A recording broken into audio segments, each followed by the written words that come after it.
ગુજરાતમાં ભરતીની જે પરીક્ષાઓ છે, પેપર લીક થવાનો મામલો છે, સિલસિલો છે, છેલ્લા એક દાયકાથી અટકવાનું નામ નથી લઈ રહ્યો. વર્ષ 2014 થી માંડીને વર્ષ 2024 સુધીના 10 વર્ષના સમયગાળામાં નાની મોટી જે પરીક્ષાઓ છે, સ્પર્ધાત્મક પરીક્ષાઓ હોય કે ભરતીઓ હોય, તેમાં કુલ 34 પેપર લીક થયા છે. અને આ જોતા રાજ્યના લાખો બેરોજગાર યુવાનોના ભવિષ્ય સામે પ્રશ્નાર્થ ચિહ્ન ખડું થાય છે. અને સૌથી મહત્વની વાત એ છે કે દિલ્હીમાં ઝેનઝીના આંદોલનને પગલે કેન્દ્ર સરકારે કડક કાયદો ઘડવા તૈયારી તો દર્શાવી છે, પણ ગુજરાતમાં તો કાયદો પણ ઘડાયો છે, પણ કાગળનો વાઘ બની રહ્યો છે. કેમ કે રાજકીય છત્રછાયા હોવાને કારણે પેપર લીકના માસ્ટર માઇન્ડ આજે પણ સરેઆમ ફરી રહ્યા છે.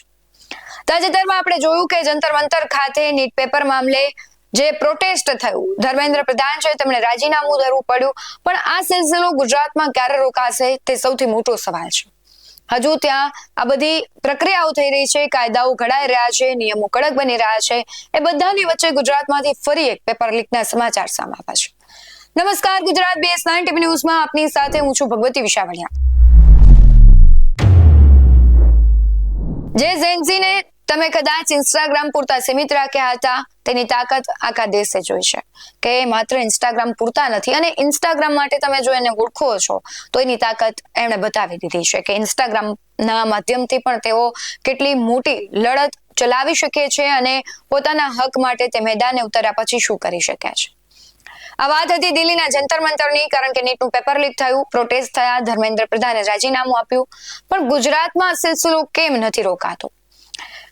ગુજરાતની પ્રખ્યાત આયુર્વેદ યુનિવર્સિટી પણ પેપર લીકના શંકાના ઘેરામાં અને વિવાદોમાં આવી છે. જામનગરની ગુજરાત આયુર્વેદ યુનિવર્સિટીમાં BMSના શલ્યતંત્ર 1 વિષયની પરીક્ષા છે, તે પહેલા જ વોટ્સએપ પર જરૂરી વિગતો વાયરલ થવાના આરોપે ખળભળાટ મચાવ્યો છે. વિવાદ શરૂ થતા જ યુનિવર્સિટીએ સમગ્ર મામલાની તપાસ માટે એક સમિતિ બનાવી. દાવો છે કે સોશિયલ મીડિયા પર વાયરલ થયેલી બાબતો અને પરીક્ષામાં પૂછવામાં આવેલા સવાલોમાં ઘણી સમાનતા છે. આ જ કારણ છે કે પેપર લીકની શંકા ઘેરી બની થઈ રહી છે. 20 જુલાઈ યોજાયેલી BMSના ત્રીજા પ્રોફેશનલ વર્ષ MS શલ્યતંત્ર 1 વિષયની પરીક્ષા પહેલા જ વોટ્સએપ પર તેનાથી જોડાયેલા કેટલાક સવાલો વાયરલ થઈ ગયા હતા. એટલું જ નહીં, પરીક્ષામાં કુલ 12 માંથી 11 સવાલો તેમાંથી પૂછાયા હોવાની ચર્ચાએ સમગ્ર મામલાને વધુ ગંભીર બનાવ્યો. હાલમાં મામલે જોર પકડ્યું છે અને વિદ્યાર્થીઓ સતત નિષ્પક્ષ તપાસની માંગ કરી રહ્યા છે.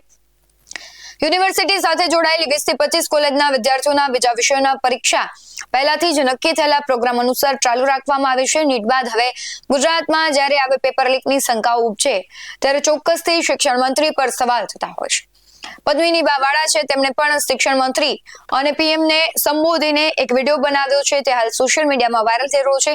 સાથે જ ગોપાલ ઇટાલિયા છે, તેમણે પણ ઘણા બધા પ્રશ્નાર્થ કર્યા છે. શું કહી રહ્યા છે પદ્મિની બાવાળા અને ગોપાલ ઇટાલિયા, તેના પર નજર કરીએ. જય હિન્દ. પદ્મિની બાવાળા. જામનગર આયુર્વેદિક યુનિવર્સિટીમાં ફરી પાછું પેપર લીક થયું છે, તો રીવાબા જાડેજા રાજીનામું આપો આપ, કે આજે શિક્ષણ મંત્રી છો આપ, અને આજે મને એ નથી સમજાતું કે અવારનવાર પેપર વધારે લીક ગુજરાતમાંથી થાય છે, તો ગુજરાતની જનતાને વધારે જાગવાની જરૂર છે. તો 48 કલાકનું અમે અલ્ટિમેટમ આપીએ છીએ કે રીવાબા જાડેજા રાજીનામું આપો, અને આમાં અમે પાછા નહીં હટીએ.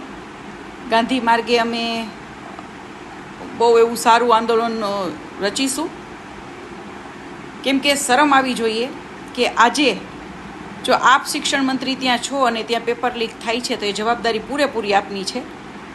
તો આજે મોદી સાહેબને પણ કહેવા માગું છું આ માધ્યમ દ્વારા કે આપ ક્ષત્રિય આંદોલન સેજ જરાક યાદ કરી લેજો કે ઇતિહાસ એક ગવા રહ્યું છે કે જ્યારે જ્યારે એક સ્ત્રીનું અપમાન થાય છે ને, ત્યારે એની એક પડતી આવે છે. તો એ ત્યારથી જ પડતી આપ લોકોની BJP પાર્ટીની ચાલુ થઈ ગઈ હતી, અને હવે ધીમે ધીમે રાજીનામા બધાને આપવાના છે. તો ખાસ રીવાબા જાડેજા રાજીનામું આપો, નહીંતર અમારે જે પણ કરવું પડશે, જે રીતે ગાંધી માર્ગે અમે સારી એવી રીતે આંદોલન જોરદાર આપીશું. જય માતાજી. મિત્રો, વડાપ્રધાનશ્રીએ એવું કીધું કે કાયદા ખૂબ કડક કરવામાં આવશે, ફાસ્ટ ટ્રેક કોર્ટ બનાવવામાં આવશે, અને બીજું ઘણું બધું જેલની પાછળ મોકલી દેવામાં આવશે. પણ વડાપ્રધાન સાહેબની વાતની કોઈ અસર ગુજરાતમાં પડી નથી. હજુ તો હમણાં ધર્મેન્દ્ર પ્રધાને રાજીનામું આપ્યું, વડાપ્રધાન સાહેબે આખા દેશને આશ્વાસન આપ્યું કે કડક પગલાં લેવામાં આવશે, અને ત્યાં જ ગુજરાત રાજ્યની આયુર્વેદ યુનિવર્સિટી દ્વારા જે પરીક્ષા લેવામાં આવી એમાં શલ્યતંત્ર ભાગ 1નું પેપર ફૂટી ગયું, લીક થઈ ગયું. વોટ્સએપની અંદર કેટલાક મહત્વના પ્રશ્નો એમ લખી અને તમામ આયુર્વેદ શાખાના વિદ્યાર્થીઓના વોટ્સએપ સુધી પહોંચાડી દેવામાં આવ્યા એડવાન્સમાં. 12માંથી 11 પ્રશ્નો બેઠા બેઠા વાસ્તવિક પરીક્ષામાં પૂછાયા. વોટ્સએપમાં 12 પ્રશ્નોનું લિસ્ટ જાહેર થયું, તેમાંથી 11 પ્રશ્નો સેમ ટુ સેમ પૂછાઈ ગયા. એનો અર્થ એ થયો કે પેપર લીક કરવાની આ નવી પદ્ધતિ છે કે ઓરિજિનલ પેપર લીક નહીં કરવાનું, પણ ઓરિજિનલ પેપરમાં જે કાંઈ પ્રશ્નો પૂછાવાના હોય એ પ્રશ્નોને આઈએમપી પ્રશ્ન તરીકે, ઇમ્પોર્ટન્ટ પ્રશ્ન તરીકે અગાઉથી મોકલી દેવાના. વડાપ્રધાન ફાસ્ટ ટ્રેક કોર્ટ બનાવશે, કાયદો કડક બનાવશે, પણ ચોરી કરનારા લોકોને સપોર્ટ જો એની પાર્ટીનો જ હશે તો કેવી રીતે રોકાશે? એટલે હજી પેપર લીક સામેની લડાઈ પૂરી થઈ હોય એવું હું માનતો નથી. ગુજરાતમાં પેપર લીક થયું છે, ગુજરાતના યુવાનો પણ જાગે અને કારકિર્દી યુવાનોની જે બગડી રહી છે એની સામે અવાજ ઉઠાવે તો અને તો જ આ પેપર લીકની ઘટનાઓ અટકશે એવું હું માનું છું. જય હિન્દ. बस अभी आपसे बात हुई, उसी प्रकार से हम आगे तपास करेंगे इसमें से तथ्य कितना है. तथ्य के आधार पर हम आगे तपास करके क्योंकि हमारे पास जब ये मैसेज आया तब उसकी एग्ज़ाम पूरी हो गई थी, उसके बाद वाला मैसेज आया, इसलिए हम उसकी तपास आगे करेंगे. कौन से पेपर की बात है, कितने स्टूडेंट परीक्षा दे रहे हैं इसकी? शल्य चिकित्सा का पेपर 20 तारीख को लिया था. उसी पेपर में जो मॉर्निंग सेशन में पेपर था वो पेपर में था, और हमारी एफिलेटेड जो कॉलेज है उसमें सभी में 3rd ईयर की एग्ज़ाम थी. उसमें ये करीबन कितने स्टूडेंट होंगे या कितनी कॉलेज संलग्न होगी इस पेपर में? 20 से 25 कॉलेज का है, परफेक्ट 20-25 कॉलेज में ये एग्ज़ाम ले रहे हैं. सर, तपास समिति कोई डेप्यूट हो चुकी है या फिर उसके बारे में सोचेगी यूनिवर्सिटी, क्या कदम उठाए जाएंगे? अगर ये सच निकला तो उसके बारे में क्या कदम लिए जा सकते हैं? उसके बारे में जो दोषित होंगे उसके सामने स्टेप लिया जाएगा. क्या है, पहले तो वो तथ्य है कि क्या, उसकी तपास करेंगे. क्योंकि हमारे पास जब ये सूचना आई कि ये ऐसा हुआ था तब उसकी परीक्षा पूरी हो गई थी. उसके बाद हमें ये होगी हुई कि ये प्रश्न पूछे जाए. आरोप है व्हाट्सएप में जो मुद्दे दिए गए हैं उनमें से 12 में से 11 मुद्दे एक पेपर में आए हुए हैं, तो पहले से ही इम्पोर्टेंस देकर या फिर ये पेपर पहले से ही लीक किया गया, ऐसा आरोप है? हाँ, उसमें तो जो फरियाद हुई उसमें वही लिखा हुआ है क्योंकि ये प्रश्न, इतने प्रश्न पूछे गए हैं, तो वो तथ्य है कि नहीं वो हम पहले तो चेक करेंगे, उसके बाद में उसके आगे.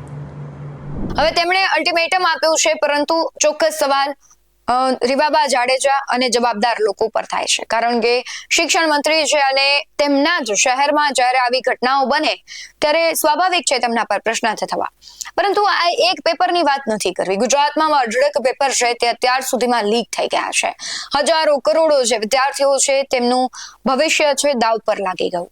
અને આપણે તાજેતરમાં જો કે નીટનું પેપર જ્યારે લીક થયું ત્યારબાદ ફરી રીનીટ લેવાની તો ઘણા બધા એવા વિદ્યાર્થીઓ હતા કે તેમણે પરીક્ષા જ આપવાનું ટાળી દીધું. એટલે એક વ્યવસ્થા ઉપરથી વિદ્યાર્થીઓનો વિશ્વાસ છે તે જતો રહ્યો છે. અને જો આવું જ ભવિષ્યમાં થતું રહેશે તો એક એવો સમય આવશે કે જે સ્પર્ધાત્મક પરીક્ષાઓ લેવાય છે વિદ્યાર્થીઓ આપશે જ નહીં. ખબર જ છે પેપર લીક જ થવાનું છે, ખબર જ છે કે જાણીતા અને મળતિયાઓ છે તેમના જ દીકરા દીકરીઓની ભરતી થવાની છે, તો આપણે પેપર આપીને કામ શું છે? એટલે ઘણા બધા સવાલો છે. હાલ તો શિક્ષણ મંત્રી છે તેમના રાજીનામાની ગુજરાતમાં પણ માંગ ઉઠી રહી છે અને તેમને પણ અલ્ટિમેટમ આપવામાં આવ્યું છે. પરંતુ હવે જોવામાં એ રહ્યું કે આખી નિષ્પક્ષ તપાસ થાય છે કે કેમ, જવાબદાર લોકો છે તેના પર કાર્યવાહી થાય છે કે કેમ. તમારું શું માનવું છે કમેન્ટમાં જરૂરથી જણાવજો. બાકી આવા જ વધુ અહેવાલો સાથે ફરી મળતા રહીશું. તમે અમારી યુટ્યુબ ચેનલને સબસ્ક્રાઇબ કરવાનું અને ફેસબુક અને ઇન્સ્ટાગ્રામ પર ફોલો કરવાનું ભૂલશો નહીં. બાકી નવી અપડેટ્સ મેળવવા માટે આપ જોતા રહો BS9 ન્યૂઝ. નમસ્કાર.